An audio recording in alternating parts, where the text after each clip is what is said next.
প্রিয় বন্ধুরা, কেমন আছেন? আশা কি ভালো।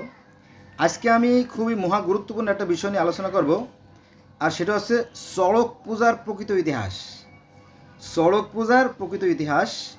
তো এই চড়ক পূজার প্রকৃত ইতিহাস আলোচনা করার আগে কিছু কথা অবশ্যই বলতে হবে। সেটা হচ্ছে প্রায় 20টির মতো পয়েন্ট আমি তৈরি করছি। নম্বর 1, এটাকে অনেকে মনে করে শিবের গাজন। 2 নম্বরে শিব পূজা বা শিবের উৎসব, আর শিব হচ্ছে কৈলাসপতি, আর হিমালয়ের সেই কন্যা পার্বতী, তাদের বিবাহের অনুষ্ঠান। ফলে কিন্তু অন্য খাতে চলে গেল বিষয়টা। এটা কিন্তু প্রকৃত ইতিহাস না। 3 নম্বরে, এটা ছিল শৈব সম্প্রদায়ের একটি অনুষ্ঠান। শৈব সম্প্রদায়ের একটা অনুষ্ঠান। 4 নম্বরে, গর্জন থেকে গাজন, গর্জন থেকে গার্জন, সিংহের গর্জন থেকে গার্জন। ভালো কথা। 5 নম্বরে, এটা হচ্ছে নীল পূজা। 6 নম্বরে, এটা হচ্ছে শ্রীকৃষ্ণের সাথে ভগবানের তুমুল যুদ্ধ হয়। ভালো করে খেয়াল করেন, মানে এক একজনের এক এক রকম ভ্রান্তিমূলক আলোচনা। শ্রীকৃষ্ণের সাথে ভগবানের তুমুল যুদ্ধ হয়।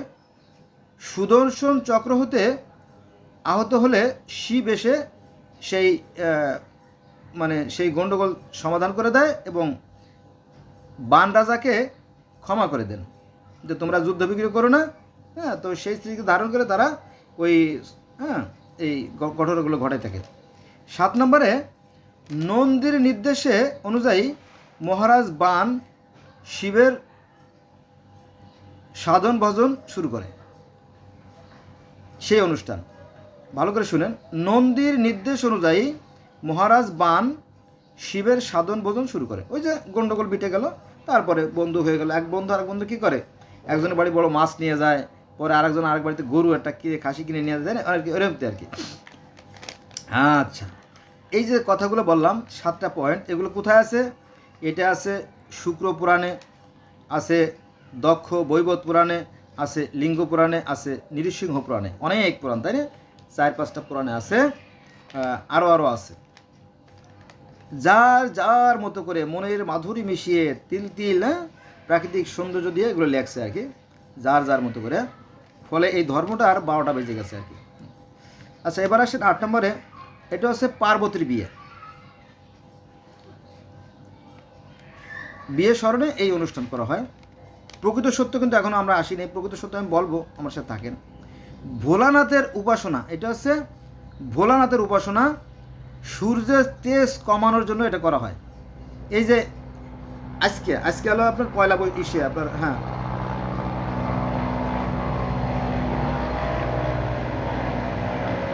আজকে ওদিকে আবার বিমান এসে গেল। আজকে হচ্ছে আপনার 16 তারিখ। আজকে হচ্ছে 16/4/2025 সাল, বুধবার আজকে। তো আজকে হচ্ছে আপনার এই ইসের ওই চড়ক পূজার যে চৈত্র সংক্রান্তি, আজকে আছে ছুটি, বা আজকে হিন্দুরা আপনার মিষ্টি বিতরণ করে আর কি। গতকাল থেকে শুরু হয়ে গেছে। যেখানে বলা হয়েছে যে এটা হচ্ছে ভোলানাথের উপাসনা, সূর্যের তেজ কমানোর জন্য এই অনুষ্ঠান করা হয়। আচ্ছা, এবার আসে 10 নম্বরে। বান রাজা অমরত্ব লাভের জন্য চেষ্টা করে, অর্থাৎ এই অনুষ্ঠান করে থাকে বান রাজা। 11 নম্বরে,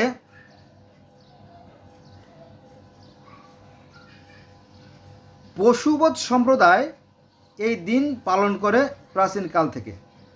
পশুবান একটা সম্প্রদায় আছে, তারা এই অনুষ্ঠানটা প্রাচীনকাল থেকে এটা করে আসছে, তাই সনাতন ধর্ম এটা করে। 12 নম্বর হচ্ছে সন্ধ আনন্দ নামে এক রাজা 15 শতকের শেষ দিকে এই অনুষ্ঠানটা চালু করে। এই যে চড়ক পূজার কাহিনীটা, এগুলো কিন্তু প্রকৃত সত্য না। প্রকৃত সত্য আমি যাব, আমার সাথে থাকেন। রাজা রঞ্জাবতী,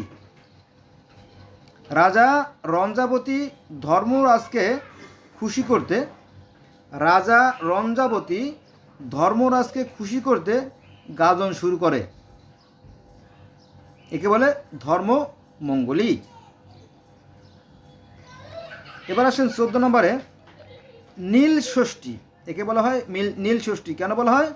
মহাদেবের অপর নাম আছে এই নীল ষষ্ঠী। ওই যে দেখবেন যে মহাদেবের যে এইগুলো চেহারা কিন্তু নীল বর্ণের, এটারও একটা রহস্য আছে।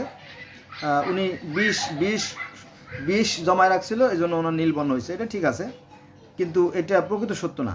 নীল ষষ্ঠী মানে মহাদেবের অপর নাম। আবার এই যে যে শিবের যে 2 বিয়ে, এই নিয়ে অনেকের দ্বিধাদ্বন্দ্ব আছে যে 2 বিয়ে হয় কী করে, তাই না? 1 বিয়ে 2 বের, এটা নিয়ে অনেক মতভেদ আছে, যাক সেখানে আমরা যাব না।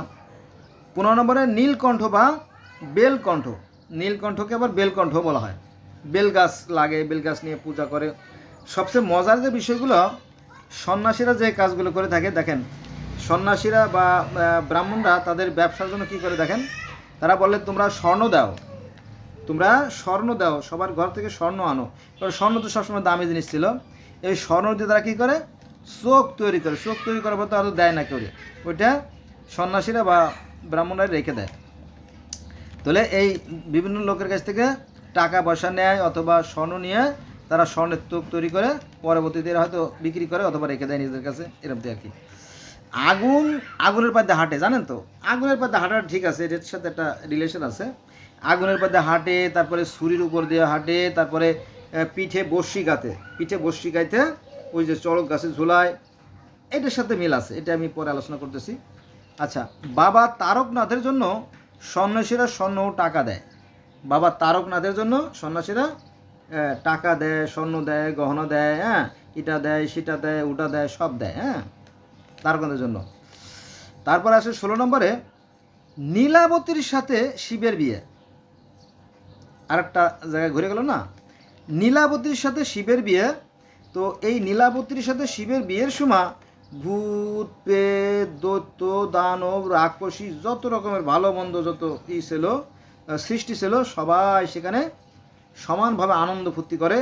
তখন আর নারী আর পুরুষের মধ্যে কোনো ভেদাভেদ থাকে না, মানে একেবারে অশালীন কাজ করে না তারা, মানে সবাই আপন হয়ে যায়, একাকার হয়ে যায় আনন্দের সময়। কারণ বিয়ের অনুষ্ঠান না, কার বিয়ের অনুষ্ঠান? নীলাবতীর বিয়ে অথবা শিবের বিয়ে, তাই সবাই আনন্দ উল্লাস করে, এই জন্য এই অনুষ্ঠানটা চালু তারা করে। এটাও সত্য না। তো এই অনুষ্ঠানে কি হয় জানেন? কেউ শিব সাজে, কেউ দুর্গা সাজে, কেউ কালী সাজে, কেউ আবার কুমিরের পূজা করে, এরকম কি। আচ্ছা, এবার আসেন 17 নম্বরে। এখানে বলা হয়েছে যে গা মানে গ্রাম, গা মানে গ্রাম, আর জন মানে মানুষ। তো এটা হচ্ছে গ্রাম, যারা গ্রাম্য মানুষ, যারা গ্রামে, তাদের একটা উৎসব, এটা অনেকের ধারণা। 18 নম্বরে একজন সতী মাতা আগুনে ঝাঁপ দেয়, কারণ সে তো ন্যায়ের পক্ষে, সত্যের পক্ষে। সেই সতী মাতা অন্যায়কে সহ্য করতে পারে নাই, ফলে সে আগুনে ঝাঁপ দেয়। পরবর্তীতে তার আবার নতুন করে জন্ম হয়। সেই সতী মাতা আবার নতুন করে যখন জন্ম নেয়, তো সেই জন্মকে স্মরণীয় করে রাখার জন্য এই যে চড়ক পূজা, এইটা অনুষ্ঠান করা হয়। এটার সাথেও মিল নাই। আচ্ছা, এবার আসেন 19 নম্বরে নীলাবতী নামে এক ধর্মপরায়ণা কন্যার বিবাহ। নীলাবতী নামে একজন সতী সাধবী কন্যা, খুবই রূপবতী এবং গুণবতী মহিলা, তার বিবাহের জন্য সে স্বপ্নে দেখে যে এক নীলকণ্ঠকে। তখন সেই নীলকণ্ঠের কাছে যায় এবং তাকে প্রস্তাব দেয় এবং বিবাহ হয়, এরকম আর কি বিষয়টা। এবং 20 নম্বরে দেখেন যে এগুলো সব আজগুবি কথাবার্তা, যে সারা বছর ওই যে কাঠ মানে যে গাছ, এই গাছের কোনো খবর থাকে না।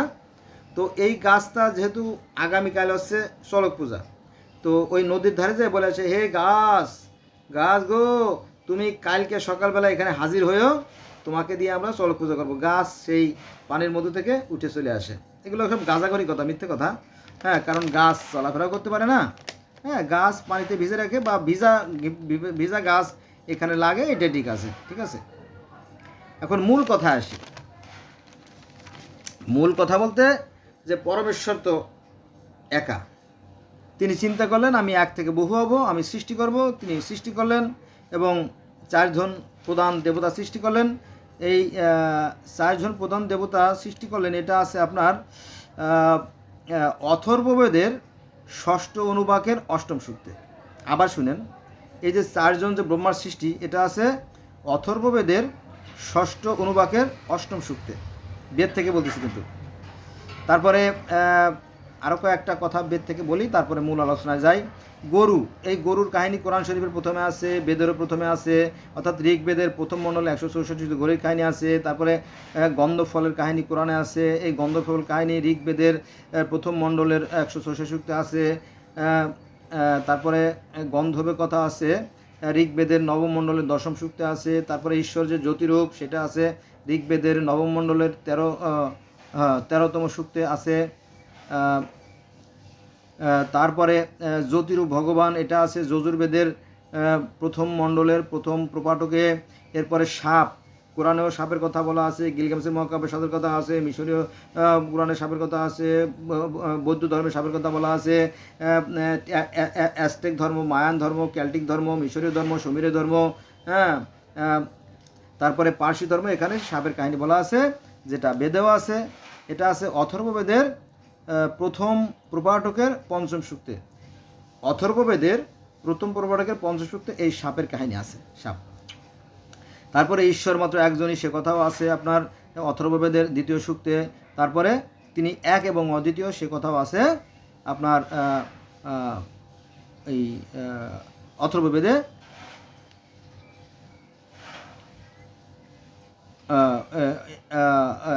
অথর্ববেদের 10ম অনুবাকের 5ম সূক্তে। তারপরে ব্রহ্মার পিতা, ওই যে 4 জন যে ব্রহ্মাকে সৃষ্টি করেন পরমেশ্বর, সে কথা বলা আছে অথর্ববেদের 6ষ্ঠ অনুবাকের 8ম সূক্তে, এটা একবার বলছি। তারপরে ঈশ্বর অশরীরী, ঈশ্বর অর্থাৎ সৃষ্টিকর্তা পরমেশ্বর যিনি অশরীরী, এটা আছে অথর্ববেদের 5ম অনুবাকের 1ম সূক্তে। আর দেবতা আছে আসলে 33 জন, সেটা আছে অথর্ববেদের 7ম অনুবাকের 2য় সূক্তে। আর 10 সংখ্যক দেবতা, সৃষ্টিকর্তা 10 সংখ্যক দেবতা সৃষ্টি করলেন, এটা আছে অথর্ববেদের 2য় অনুবাকের 4th সূক্তে। এই যে 10 জন অবতার, প্রথমে তিনি মাত্র একজনই, তারপরে তিনি করলেন কি 4 জনের সৃষ্টি করলেন অথবা 5 জনকে সৃষ্টি করলেন, তারপরে তিনি 10 জনকে সৃষ্টি করলেন, তারপরে 33কে সৃষ্টি করলেন, তারপরে অসংখ্য দেবতা সৃষ্টি করলেন। এরকম ধাপে ধাপে ধাপে ধাপে ধাপে ই করা আছে। এখন এই যে মূল আলোচনায় আসতেছে, এটা হচ্ছে মূল আলোচনা। এবার আমি শুরু করব। সেটা হচ্ছে যে আগেকার দিনে যেহেতু সৃষ্টিকর্তা যিনি ভগবান, যিনি পরমাত্মা, তিনিই তো এই জগৎ সৃষ্টি করছেন। তো আগেকার দিনে প্রায়ই যারা ধর্মগুরু, বিশেষ করে যারা সন্ন্যাসী অথবা যারা পুরোহিত অথবা যারা ব্রাহ্মণ অথবা যারা ব্রহ্মচারী, যাই বলেন, মানে যে কথায় মানে সনাতন ধর্মের মানুষ বুঝে, তো এরা প্রায় স্বর্গে যাওয়া আসা করতো, প্রায় স্বর্গে যেতেন এবং ভগবানের সাথে পরামর্শ করতেন এবং বলতো যে পৃথিবীটা আমরা কীভাবে চালাবো। তো বলো যে তোমরা এইভাবে চালাও, পৃথিবীতে কী সমস্যা, এই সমস্যাগুলো তুলে ধরতো, তখন বলতো তোমরা এইভাবে সমাধান করো, এইভাবে আর কি। তো ভালো কথা। তো একদিন কিছু সন্ন্যাসী বা পুরোহিত বা ধর্মগুরু যখন স্বর্গে গেলেন, অর্থাৎ ঊর্ধ্বগমনে গেলেন, মিরাজে গেলেন, তখন এই স্বর্গের যে দ্বারের রক্ষক, দারোয়ান, সিকিউরিটি গার্ড আর কি, এটা ছিল 2 ভাই, জয় এবং বিজয়। ওই সিকিউরিটি গার্ড যে জয় বিজয়, ওরা একটু বিয়াদবি করছে কাদের সাথে? ওই যে মানুষের সাথে। তো ওদের তো মন খারাপ, ওদেরকে দাঁড়া করায় রাখছে। তারপরে যখন ঈশ্বরের সাথে দেখা করতে গেছে, তখন বললো কি খবর, তোমরা কেমন আছো? বলে আমরা ভালো আছি। পৃথিবীর খবর কি? বলে হুজুর ভালো আছে, পৃথিবীও ভালো আছে, তবে আমাদের রোগ ব্যাধি দেখা দিচ্ছে, কলেরা, ডায়রিয়া, গুটি, বসন্ত। তাই? আচ্ছা ঠিক আছে, রাখো, আমি সূর্যের তাপ কমাই দিচ্ছি, আমি বৃষ্টি বর্ষণ করে সূর্যের তাপ কমাই দেবো, তখন আর তোমাদের এই রোগ ব্যাধি হবে না, তাই না? যিনি মহান, যিনি সৃষ্টিকর্তা, যিনি বিশ্বজাহানের পরিচালক, তিনি তো এভাবে কথা বলবেন, তাই না? মানুষে বলতেছে যে হে ভগবান, পৃথিবীতে তো মানুষের অনেক বড় বড় রোগ ব্যাধি হচ্ছে এই গরমের কারণে। বলো রাখো, তুমি চিন্তা করো না। তখন দেখা গেল যে এই সূর্য, তুমি কিছু বাষ্প সংগ্রহ করো, তো বাষ্প সংগ্রহ করে সেগুলোকে বরফে পরিণত করে বৃষ্টি হিসেবে নামাই দাও পৃথিবীতে, যাতে মানুষ একটু স্বস্তিতে থাকে। ক্লিয়ার? এরকম তো অনেক বড় বড় পরামর্শ নিয়ে যেত আর কি। যাক, ভালো কথা। তো বলো যে আমরা ভালোই আছি, তো এই যে দ্বার রক্ষক দুজন, সে সিকিউরিটি গার্ড, এরা আমাদের সাথে বেয়াদবি করছে, তো কে বলো? হ্যাঁ, এটা কি হয় নাকি? তোমরা সেই বিপদ সংকুল পৃথিবী থেকে এত কষ্ট করে আসছো, তোমরা হচ্ছে আমাদের মেহমান, সম্মানিত মেহমান, তোমাদেরকে আপ্যায়ন করা যার কাজ, উল্টো পেলে তোমাদেরকে বেয়াদবি করছে। ডাকো জয় বিজয়, মানে যিনি ভগবান, যিনি ঈশ্বর, তিনি ডাকলেন, এদিকে আসো, তোমরা কি এই মনুষ্যদের সাথে তোমরা বেয়াদবি করছো? বললো, ভগবান একটু ভুল হয়ে গেছে, আমি বুঝতে পারি নাই, ওনারা যে এত সম্মানে আমি বুঝতে পারি নাই। বলে, না না না, আমার কাছে এ সমস্ত হবে না, ক্ষমা নাই, তোমাদেরকে আমি মনুষ্যকুলে পাঠাবো প্র্যাকটিক্যাল পরীক্ষা দেওয়ার জন্য। প্র্যাকটিক্যাল পরীক্ষা, তখন বুঝতে পারবা যে পৃথিবীটা আসলে কতটা বিপদসংকুল, কতটা কঠিন জায়গা। হ্যাঁ, সেখানে অসুর আছে, সেখানে যম আছে, রাক্ষস আছে, ভূত আছে, পেত আছে, তারা মানুষের, ভালো মানুষের, এরা মানে কিন্তু মন্দ মানুষ আসে না, ভালো মানুষ আসে। তো তোমরা একটু শিখে আসো। তো এই যে দুই ভাই জয় এবং বিজয়, এদেরকে মনুষ্যকুলে পাঠালেন, মনুষ্যকুলে পাঠালেন। তো মনুষ্যকে পাঠানোর আগে ওরা তো জানিয়ে গেছে যে আমাদেরকে মনুষ্যকুলে পাঠাবে। ওরা সেই ব্রহ্মা বিষ্ণু শিবের কাছ থেকে বর নিয়ে এসেছে যে আমরা তো মনুষ্যকুলে যাচ্ছি, আমাদেরকে এমন একটা বর দেন যাতে আমরা অমরত্ব লাভ করতে পারি, যাতে আমাদের কোনো ক্ষতি করতে কেউ না পারে। বলে, ঠিক আছে, দিলাম, তোমরা যেহেতু আমাদের পরিচিত লোক। ব্রহ্মা বিষ্ণু শিবের কাছ থেকে তারা বর নিয়ে আসলো। তো বললো যে আমার শরীরে যেন কেউ আঘাত না করতে পারে, আমি যেন অমরত্ব প্রাপ্ত হই। বলো, ঠিক আছে, যতদূর সম্ভব। তুমি মারা যাবা, তবে এত সহজ হবে না। তুমি মারা যাবা ঠিকই, কিন্তু মারাটা এত সহজ হবে না। তো ওরা তো ভারী খুশি। তো জয় বিজয় পৃথিবীতে জন্ম নেওয়ার পরে ওরা তো, ওদের তো মনে অনেক শক্তি, তো ওরা পুরোটা পৃথিবীতে একজন অসুর রাজ্য হয়ে গেল, রাক্ষস হয়ে গেল, মানুষের পর অত্যাচার অবিচার শুরু করে দিল। তখন ভারী অন্যায়। তখন একটা যুদ্ধে, আমি সংক্ষিপ্ত করে দিচ্ছি, একটা যুদ্ধে ওই হিরণ্যকশিপুর একটা ভাই, সে নিহত হয়। তখন তো হিরণ্যকশিপু আরও খেপে যায়, কি, ভগবান আমার ভাইকে হত্যা করে ফেললো, আমি ভগবানকে দেখে নেব।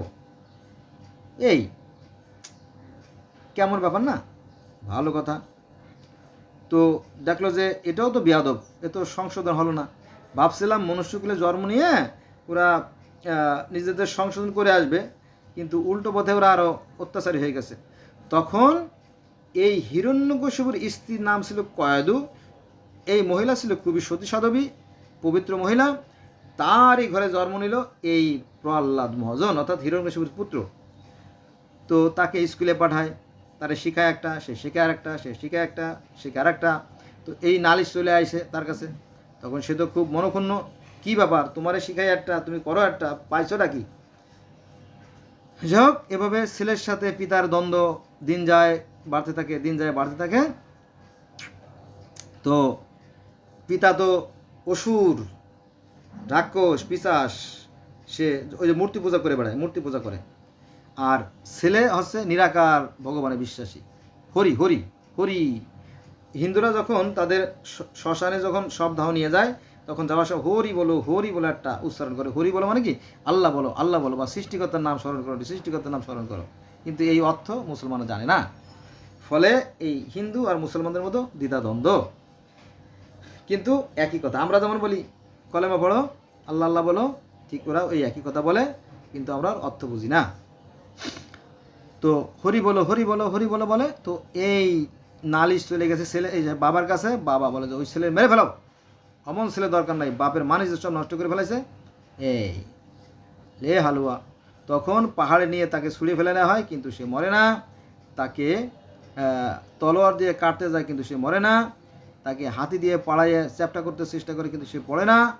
সাপ দিয়ে দংশন করে, কিন্তু বিষের কিরে তার শরীরে কোনো কাজ করে না। তারপরে তার বুকে পাথর বেঁধে পানিতে ফেলে দেওয়া হয়, কিন্তু সে পানিতে সে ডোবে না, শুলার মতো ভেসে থাকে। কি মুশকিল না? কিছুতেই তাকে মারা যায় না, কিছুতেই তাকে মারা যায় না। তখন এই হিরণ্যকশিপু কী করলো, তার যে রাজ্যে যত বড় বড় জ্ঞানী গুণী লোকজন আছে সবার সাথে ডাকা হলো যে এ কী করা যায়, এই আপদকে কীভাবে বিদায় করা যায়, কীভাবে ধ্বংস করা যায়, ও তো আমার মানিজ্য সব নষ্ট করে দিল। অমন ছেলে আমি প্রতিদিন 2 সাইডে জন্ম দিতে পারবো, ওই ছেলে আমার দরকার নেই। ভালো কথা। তো বলো হুজুর ব্যবস্থা একটা আছে, ওরে আগুনে পোড়াই ফেলাই দেন, একেবারে কয়লা হয়ে যাবে। এই যে আজকের কিন্তু চড়ক পূজা, আজকের যে আলোচনার বিষয়, এটা চড়ক পূজার যে মূল যে ঘটনা সেটা আমি বলতেছি আর কি। তো তারপরে ওই যে সভাসদ মানে রাজা রাজা তার সংসদ ভবনে সবাইকে ডাকলেন, অ্যাসেম্বলিতে সবাই ডাকলেন, ডাকার পরে পরামর্শ হলো যে ওকে আগুনে পোড়ানো হবে। ঠিক আছে, হ্যাঁ এই আগুনে পোড়ানো হবে। তখন কাঠ, ভারী ভারী কাঠ দিয়ে আপনার আগুনের কুণ্ডল তৈরি করা হলো এবং আগুন জ্বালাই দেওয়া হলো। তখন তো ওর মধ্যেই প্রহ্লাদ মহাজনকে ফেলে দেওয়া হবে, পুড়িয়ে যাতে কয়লা হয়ে যায়, শেষ হয়ে যায়। কিন্তু ঈশ্বরের কৃপা, অর্থাৎ তারই তো মানে আগুনের লেলিয়াম শিখা এতই প্রচণ্ড, মানে ধেয়ে ধেয়ে আসে, ধেয়ে ধেয়ে আসে। এটা কিন্তু ঈশ্বরের একটা মানে খেলা। তো আগুনের কাছে কেউ যেতে পারে না, কি মুশকিল কি মুশকিল, আগুনের কাছে যাওয়া যায় না, আগুন আরও ধেয়ে আসে, কোন ধরনের ঘটনা। তখন ওই আগুন ধেয়ে ধেয়ে আসে।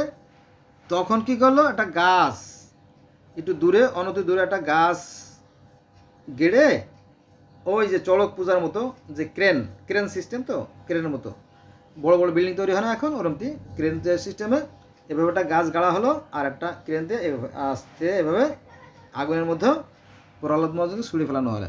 আবার কোনো কোনো বর্ণনা পাওয়া যায় যে ওই যে গুলতি আছে না, গুলতি পাখি মারা গুলতির মতো এভাবে 2টে গাছ আছে, দেখবেন সিরিয়াতে 2টে গাছ আছে। সিরিয়া মানে তুরস্ক, সিরিয়ার কথা বলতেছি আমি, সেখানে 2টে গাছ আছে, যেখানে ইব্রাহিমকে আগুনে পোড়ানো হয়েছিল সেই 2টে গাছ সেই সিরিয়াতে আছে। তো এখানে আপনার ইসের মতো গুলতির মতো তৈরি করে এভাবে মানে ছুঁড়ে ফেলে দেওয়া হয়েছিল, কিন্তু সেই আগুনের মধ্যে পড়ে নাই। এই কাহিনী আমি পরে আসবো, আগে এটা শেষ করি, সনাতন ধর্মটা শেষ করি। তো যখন ওই চড়ক গাছ দিয়ে যখন আগুনের মধ্যে ফেলে দেওয়া হলো, তখন আগুনের মধ্যে পড়ে না, প্রহ্লাদ মহাজন আগুনে পড়ে না, তো পড়েই না, বরং সে সেখানে আরামসে বসে আছে। তখন তার বাবা স্যালেন্ডার করলো, না এই ছেলেকে আর আমি মারতে পারবো না, এই ছেলে অমরত্ব লাভ করছে বা অমরত্বের সন্ধান পেয়ে গেছে। তখন তার পিতা হিরণ্যকশিপু বলো যে তুই যে দিবারাত্রে হরি হরি করিস, তুই কার আরাধনা করিস? বলে হরির আরাধনা করি। বলে সে থাকে কোথায়? বলো যে সে তো সব জায়গায় আছে, হ্যাঁ তিনি সব তো আছে, হরির পর হরি বসা, হরি বসে তাই হরিকে দেখিয়া হরি হরিতে লুকায়। এর একটা গল্প আছে, এটা আজকে বলবো না, তাহলে সময় নষ্ট হয়ে যাবে। এভাবে তিনি সর্বোচ্চ বিরাজমান। তখনও কিন্তু হিরণ্যকশিপু রাগ কমে নাই, কয়ে আমার যে সিংহাসন এখানেও কি তিনি আছেন? কয়ে হ্যাঁ পিতা এখানেও আছেন। তখন ওনার রাগ যেহেতু কমে নাই, দে সিংহাসনের লাথি। তখন সেই সিংহাসনের ভিতর থেকে অর্থাৎ নিচ থেকে নরসিংহ, কোথাও আছে আপনার হিরণ্যকশিপুর কাহিনী, কোথাও আছে নরসিংহের কাহিনী, কোথাও আছে প্রহ্লাদ মহাজনের কাহিনী, এক এক জায়গায় এক একভাবে সনাতন ধর্মটা একেবারে গোলাই ফেলাইছে আর কি। এ ব্যাপারে আমার কোনো নাই, মতামত নাই, অনুযোগ নাই, অভিযোগ নাই, কিছু নাই। তো এক এক জায়গায় এক বর্ণনা। তো তারপরে সেখান থেকে নরসিংহ, তার মানে কি উপরের অংশ হচ্ছে সিংহ আর নিচের অংশ নর, তিনি বের হয়ে এসে, এই সময়টা ছিল, এটা না ছিল সন্ধ্যা, না ছিল রাত, না ছিল ভূতল, না ছিল শূন্য, ঠিক মানে রানের পরে রেখে, এই থোড়ার পর রেখে, রানের পর রেখে তার কলিজাটা বিদীর্ণ করে, যেহেতু অস্ত্র তার শরীরে কাজ করবে না, কোনো অস্ত্র তার শরীরে কাজ করতে পারবে। ওই যে ব্রহ্মা বিষ্ণু শিবের যে বর নিয়ে আসছে, হ্যাঁ অমরত্ব নিয়ে আসছে, ফলে কোনো অস্ত্র ছাড়াই শুধু হাত দিয়ে কলিজাটা ছিঁড়ে এভাবে ফেলে দিলাম। কোরআন শরীফে কিন্তু এরকম কথা আছে যে যারা অত্যাচারী তাদের আত্মাগুলো সজোরে বের করা হবে, আর যারা সৎকর্মশীল তাদের আত্মা খুব আদরের সহিত যত্নের সহিত বের করা হবে। বোঝা গেছে বিষয়টা? এরকম তো কাজ আছে। যাক, তো তারপরে তাকে হত্যা করা হলো। তারপরে যেহেতু প্রহ্লাদ মহাজন ন্যায় নীতিবান আদর্শবান ব্যক্তি ছিল, সে এবং তার পুত্র সন্তান, তারপরে তার পরবর্তী সন্তানেরা পৃথিবীতে শান্তি প্রতিষ্ঠা করে। বোঝা গেছে? এটা লম্বা কাহিনী আছে, আমি সেখানে যাব না। তো এই যে প্রহ্লাদকে আগুনে পোড়ানোর কাহিনীটা, এই কাহিনী তাওরাতেও আছে, জব্বুরে আছে, ইনজিলে আছে, বাইবেল আছে, কোরআনেও আছে। এইটা আবার কি কথা? ওই যে আমি বিভিন্ন ধর্মের ছাত্র, একই কাহিনী আছে। কোরআনে কি আছে জানেন? কোরআনে আছে কুনিয়া নারুন, ইয়া নারুন বারদা উসালাম ওয়ালা ইব্রাহিম, ইয়া মানে হে নারুন মানে আগুন, ওয়া হ্যাঁ কুনিয়া নারুন বারদাস, বারদাস মানে কি জানেন? বরদাস মানে সহনশীল, peaceful, quiet and peaceful, be peaceful up to, hello fire, be quiet and peaceful up to Prahlad Mahajan or Ibrahim. হে আগুন, তুমি ওই ইব্রাহিমের প্রতি বা প্রহ্লাদের প্রতি সহনশীল হয়ে যাও বা ধৈর্যশীল হয়ে যাও। বুঝতে পারছেন বিষয়টা? এই এলাকাটা না, এ কথা কোরআনে আছে, ইব্রাহিমের কাহিনীতে আছে যে আল্লাহ বললেন হে আগুন তুমি ইব্রাহিমের সহনশীল হয়ে যাও। তো এখানে কিছু গল্প আছে, সেটা আছে যে এই ইব্রাহিমকে যখন আগুনে পোড়াবে, ইব্রাহিমকে যখন আগুনে পোড়ানো হবে, তখন ওই যে যে গাছ, চড়ক গাছ তৈরি করেছিল, ওই চড়ক গাছটা আর কিছুতেই নাড়ানো যাচ্ছে না, ভারী হয়ে গেছে। কারণ কি জানেন? ফেরেস্তারা এসে ওটাকে ঘিরে ধরছে, ফেরেস্তারা এসে ধরছে শক্ত করে। আর কি করে না, পরে শয়তানে বুদ্ধি দিল যে একটা কাজ করো, কি করো, এখানে আকাম করো, আকাম করলে পরে ওই রহমতের ফেরেস্তারা চলে যাবে। তখন ওই যে 40 জন নারী নিয়ে আসা হলো, তাদের সাথে প্রকাশ্যে সেক্স করলো, সেক্স করার ফলে ওই জায়গায় যে রহমতের ফেরেস্তা তারা সবাই দূরে চলে গেল, তখন ইব্রাহিমকে আগুনের মধ্যে ফেলে দেওয়া হলো। এরকম কাহিনী আছে। তো যে সমস্ত নারীরা ওই যে নমরুদ যাদেরকে নিয়োগ করছিল, যারা যারা অংশগ্রহণ করবে তাদের কপালে সরকার পক্ষ থেকে টিপ দিয়ে দেওয়া হয়েছিল, টিপ। সেখান থেকে পৃথিবীতে টিপের প্রচলন, এই জন্য মুসলমানরা টিপ ব্যবহার করে না, এবং টিপ কেউ বললে পারে তাকে হুজুরা মারে, জানেন তো। তো এই কাহিনী থেকে এই কাহিনী আসছে। তো ওই যে 40 জন মহিলা যে সমস্ত ওই যে সেক্স করার জন্য যারা ওখানে গেছিলো, অপকর্ম আর কি, আকাম ধর্ষণের জন্য, তো তাদেরকে পুরস্কার দিচ্ছিল আর কি, এই কাহিনী আছে। মানে সনাতন ধর্মের যে বদনাম করে মুসলমানরা, আর মুসলমানরা করে আর কি, হুজুরা করে আর কি, এই হলো বিষয়। হিংসা, বিদ্বেষ, ঘৃণা থেকে এই ধর্মগুলোর সৃষ্টি আর কি।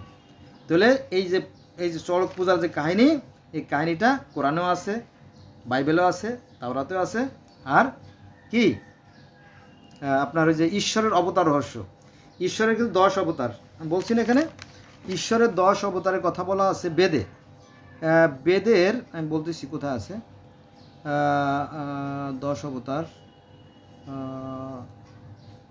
কোথায় গেল, ও এটা আছে অথর্ববেদের দ্বিতীয় অনুবাকের 4th সূক্তে 10 অবতারের কথা বলা আছে। 10 অবতার, ঈশ্বর 10 অবতার সৃষ্টি করলেন। তো এই 10 অবতারের মধ্যে যেমন কুম্ভ অবতার, তারপরে নৃসিংহ অবতার, তারপরে আপনার মৎস্য অবতার, তারপরে আপনার বুদ্ধ অবতার, এরপরে কল্কি অবতার, এমনি 10টা অবতারের কথা বলা আছে, 10টা কাহিনী আছে। তো সেই গ্রন্থ থেকে এই তথ্যগুলো আমি সংগ্রহ করেছি। আর যারা বই লেখে নিশ্চয়ই তারা সাধারণ মনের মানুষ না, তাই না? তারা কিছু অবশ্যই জেনে শুনে বইটা লেখে, তাই না? এবং এটা কিন্তু বেদের সাথে মিলে যায়। আমি তো বেদ পড়ছি, বেদ, ভগবদ গীতা, মনুসংহিতা, উপনিষদ, তারপরে আপনার কি বলবো, ভগবদ গীতা, হ্যাঁ, তো মহাভারত, আমি তো জেনে শুনে বললাম, তাই না? যে মূল ঘটনা হচ্ছে এই যে আগুনে পোড়ানোর কাহিনীটা, চড়ক গাছটা এখান থেকেই সূচনা হয়েছে। আরও অনেক তথ্য হয়তো আমার মনে নাই, আমি তো মুখস্থ কথা বলতেছি, আমার কাছে কোনো নোট নাই আর কি, হলো বিষয়। তো সেই যে প্রহ্লাদ মহাজনের সেই স্মৃতিকে স্মরণীয় বরণীয় করে রাখার জন্য হিন্দুরা এই চড়ক পূজা প্রতি বছর করে থাকে। কিন্তু আমরা মুসলমানরা এটা জানি না যে এরকম একটা ঘটনা ঘটছিল, চড়ক পূজার যে ঘটনা ওটা আমরা জানি। ওই শুক্রবারে জুমান সব হুজুর এই সমস্ত আলোচনা করেন যে ইব্রাহিমকে যখন আগুনে পোড়ানো হয়েছিল, তখন আগুনে ফেলানো যাচ্ছিল না, তারপরে নমরুদ কী করলো, কয়েকজন নারীদেরকে ওখানে আইনে সেক্স করালো। তারপরে যখন রহমতের ফেরেস্তা মানে হ্যাঁ তখন তারা সরে গেল, তখন সেখানে অন্যায় কাজ যখন হলো, তখন ওই চড়ক গাছগুলো নড়া শুরু করলো, তখন ইব্রাহিমকে আগুনে ফেলানো হলো। এরকম কাহিনী আছে, লম্বা কাহিনী, এটা বলতে গেলে অনেক সময়ের ব্যাপার। মেমোরি তো শেষ আমার এখনই, হ্যাঁ, বন্ধ হয়ে যাবে আর কি, এলো বিষয়। তো বন্ধু আজকে এই পর্যন্ত রইলো, ভালো থাকবেন, আমার সাথে থাকবেন আর কমেন্টস করবেন, আমি সব কমেন্টসের উত্তর দেওয়ার চেষ্টা করি আর কি। ধন্যবাদ সবাইকে।